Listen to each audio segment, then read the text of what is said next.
You ever wake up one morning, go to head out for work, and realize your whole idea of peace and quiet just got hijacked by a woman in a peach tracksuit? Because let me tell you, that's exactly how this mess started. No warning, no heads up, just straight up audacity. One day I'm minding my own business in my little slice of suburbia. Next thing I know, my garage is apparently the neighborhood storage unit, and the queen bee herself, Karen, the HOA president with the people skills of a bear trap, decides that my empty garage is her own personal dumping ground. Yeah, I'm not kidding. She literally broke into my garage, stashed a mountain of her ugly old boxes, and just strutted off like she owned the deed. Now let me back up a sec. My name's Dan. Mid-30s, single, pretty easygoing. Unless you mess with my space, you know what I mean? I live in one of those quiet cul-de-sacs where nobody wants trouble, but everyone's got a front row seat when it finds you. Karen. She's got more rules than the IRS and breaks every single one if it suits her. The kind who'll slap you with a fine for having a pink garden gnome, then park her own Buick sideways across two spaces and call it efficient. You get the vibe. So that Tuesday, I'm standing there in my slippers staring at a pile of boxes stacked neat as you please. In my garage boxes. I didn't order. Didn't ask for, definitely didn't want. I checked the security cam feed, and there she is, 5:43 in the morning, dragging her dolly up my drive, lifting my garage door, forgot to lock it that night. That's on me. And just shoving her stuff in like she's organizing her own attic, not even a sticky note. I'm not one for drama, but this ticked me off in a way I hadn't felt since high school. That evening, I march over to her house, knock on the door, and there she is, arms crossed, smug as a cat in the sun, wearing a peach tracksuit that's probably seen more HOA meetings than actual workouts. I keep it simple, Karen. I think you left some boxes in my garage. She doesn't even flinch. Oh, you weren't using the space. It's just temporary. You should be grateful I trust you. Grateful. Like she's doing me a favor by treating my home like a self-storage facility. So I push back. Remind her it's my private garage, not a neighborhood resource like she claims. She just huffs, tells me not to make it an issue, threatens to fine me for my grass or my trash cans. If I press it, then slams the door in my face. That's the kind of day it was. Now I work in cybersecurity. I'm not exactly helpless, and I don't fold just because someone's loud or holds some tiny sliver of power. I decided right then her boxes were leaving my garage, but not the way she'd expect. I wasn't about to lug them over to her porch. That would be way too easy for her. She'd just do it again next time she needed the space. Here's where it gets fun. I peeked into one of her boxes. Just clothes, old Christmas junk. Nothing that looked important. Next Saturday, I snap a picture of the whole heap posted in a couple local Facebook groups under a burner profile.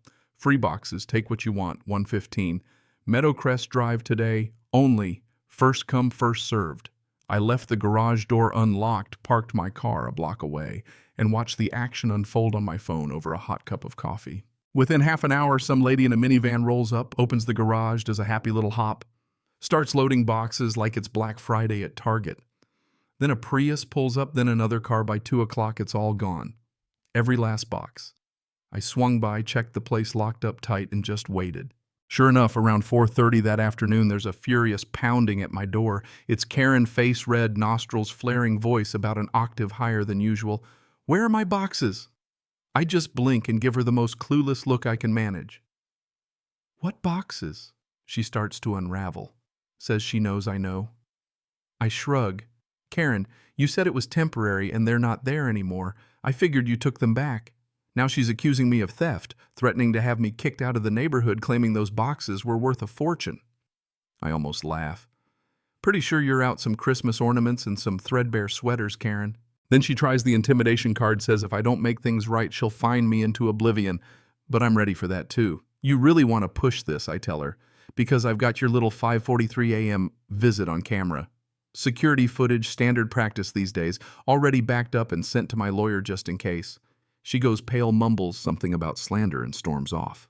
Thought it'd be over, but nope. Next week, the paper trail starts.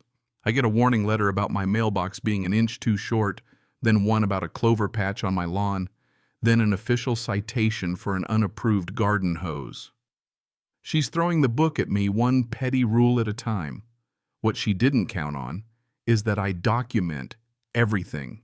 Screenshots, photos, every bogus letter, and I decide, you know what, two can play this game. At the next HOA meeting, I show up Karen sitting up front looking like she's already planning my execution. But I've got receipts. I stand up, introduce myself. Half the room looks over like I'm the entertainment.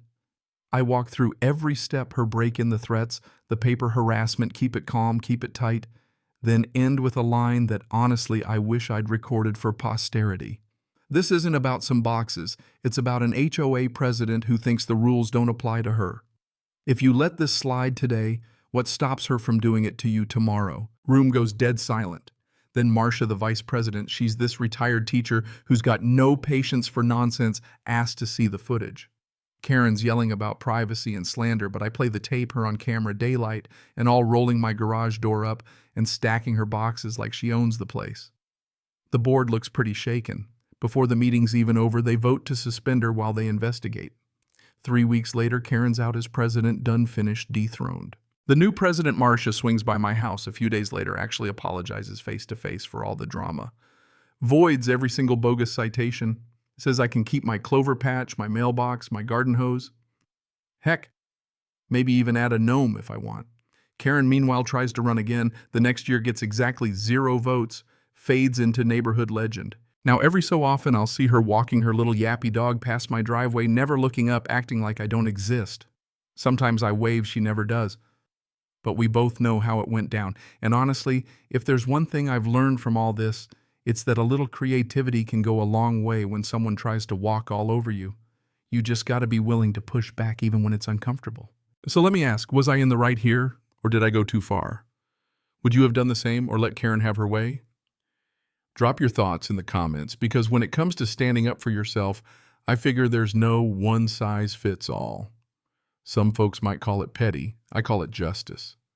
And if you like hearing about the wild stuff that goes down behind those perfect white picket fences, go ahead and subscribe, stick around, because this neighborhood, it's never as quiet as it looks.